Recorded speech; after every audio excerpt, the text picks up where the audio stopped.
حاجی صاحب نے آخری عمر میں فیکٹری لگا لی اور 24 گھنٹے فیکٹری میں رہنے لگے۔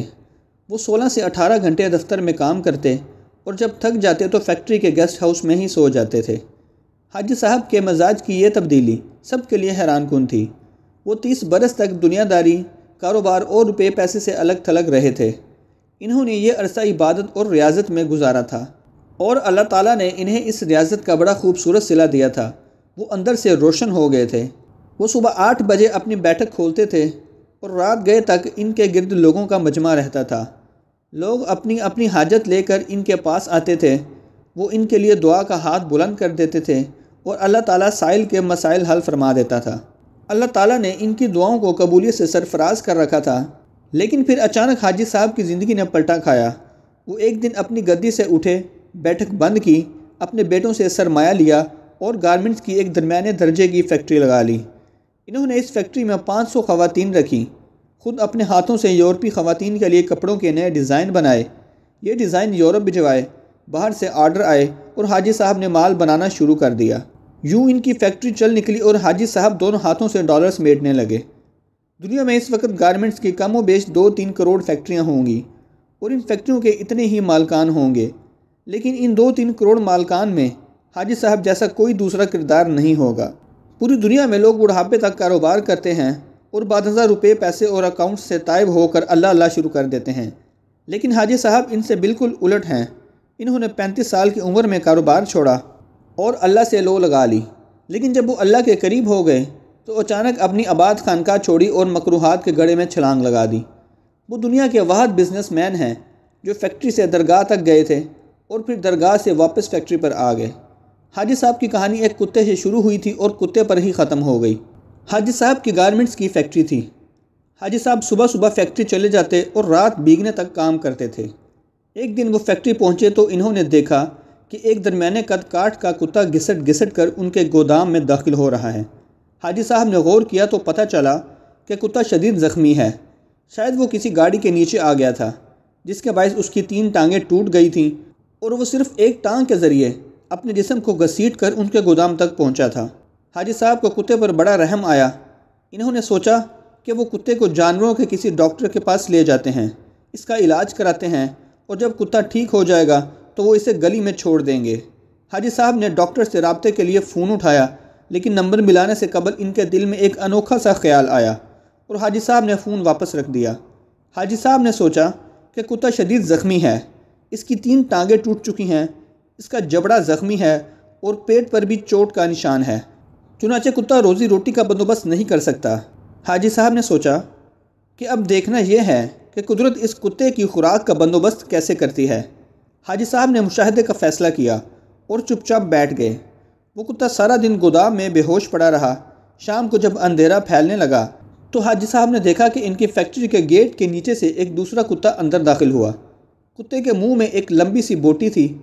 کتا چھپتا چھپاتا گودام تک پہنچا، زخمی کتے کے قریب آیا۔ اس نے پاؤں سے زخمی کتے کو جگایا اور بوٹی اس کے منہ میں دے دی۔ زخمی کتے کا جبڑا حرکت نہیں کر پا رہا تھا، چنانچہ اس نے بوٹی واپس اگل دی۔ صحت مند کتے نے بوٹی اٹھا کر اپنے منہ میں ڈالی، بوٹی چبائی۔ جب وہ اچھی طرح نرم ہو گئی تو اس نے بوٹی کا لقمہ سا بنا کر زخمی کتے کے منہ میں دے دیا۔ زخمی کتا بوٹی نگل گیا۔ اس کے بعد وہ کتا گودام سے باہر آیا۔ اس نے پانی کے حوض میں اپنی دم گیلی کی، واپس گیا اور دم زخمی کتے کے منہ میں دے دی۔ زخمی کتے نے صحت مند کتے کی دم چوس لی۔ صحت مند کتا اس کارروائی کے بعد اطمینان سے واپس چلا گیا۔ حاجی صاحب مسکرا پڑے۔ اس کے بعد یہ کھیل روزانہ ہونے لگا۔ روزانہ کتا آتا اور زخمی کتے کو بوٹی کھلاتا، پانی پلاتا اور چلا جاتا۔ حاجی صاحب کئی دنوں تک یہ کھیل دیکھتے رہے۔ ایک دن حاجی صاحب نے اپنے آپ سے پوچھا، وہ قدرت جو اس زخمی کتے کو رزق فراہم کر رہی ہے، کیا وہ مجھے 2 وقت کی روٹی نہیں دے گی؟ سوال تو بہت دلچسپ تھا۔ حاجی صاحب رات تک اس سوال کا جواب تلاش کرتے رہے، یہاں تک کہ وہ توکل کی حقیقت بھانپ گئے۔ انہوں نے فیکٹری اپنے بھائی کے حوالے کی اور تارک الدنیا ہو گئے۔ وہ مہینے میں 30 دن روزے رکھتے اور صبح صادق سے اگلی صبح کاذب تک رکوع و سجود کرتے۔ وہ برسوں اللہ کے دربار میں کھڑے رہے۔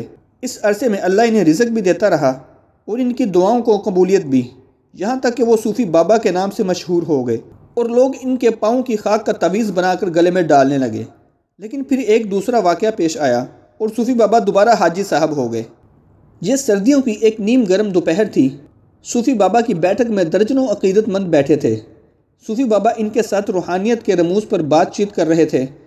باتوں ہی باتوں میں صوفی بابا نے کتے کا قصہ چھیڑ دیا اور اس قصے کے آخر میں حاضرین کو بتایا، رزق ہمیشہ انسان کا پیچھا کرتا ہے، لیکن ہم بیوقوف انسانوں نے رزق کا پیچھا شروع کر دیا ہے۔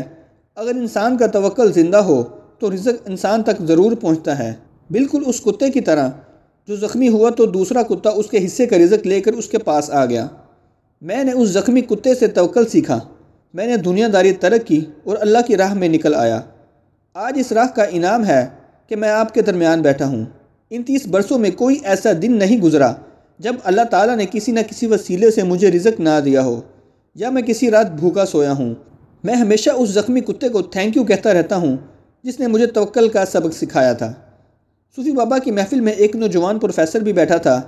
پروفیسر نے جینز پہن رکھی تھی۔ نوجوان پروفیسر کہکا لگا کر بولا، صوفی بابا، ان دونوں کتوں میں افضل زخمی کتا نہیں تھا، بلکہ وہ کتا تھا جو روز شام کو زخمی کتے کو بوٹی چبا کر کھلاتا تھا اور اپنی گیلی دم سے اس کی پیاس بجھاتا تھا۔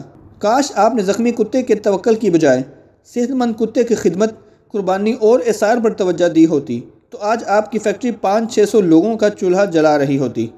صوفی بابا کو پسینہ آ گیا۔ نوجوان پروفیسر بولا، صوفی بابا، اوپر والا ہاتھ نیچے والے ہاتھ سے افضل ہوتا ہے۔ وہ صحت مند کتا اوپر والا ہاتھ تھا، جبکہ زخمی کتا نیچے والا۔ افسوس آپ نے نیچے والا ہاتھ تو دیکھ لیا، لیکن آپ کو اوپر والا ہاتھ نظر نہ آیا۔ میرا خیال ہے آپ کا یہ سارا تصوف اور سارا توکل خود غرضی پر مبنی ہے، کیونکہ ایک سخی بزنس مین 10,000 نکمے اور بے ہنر درویشوں سے بہتر ہوتا ہے۔ نوجوان اٹھا، اس نے سلام کیا اور بیٹھک سے نکل گیا۔ حاجی صاحب نے 2 نفل پڑھے، بیٹھک کو تالا لگایا اور فیکٹری کھول لی۔ اب وہ عبادت بھی کرتے ہیں اور کاروبار بھی۔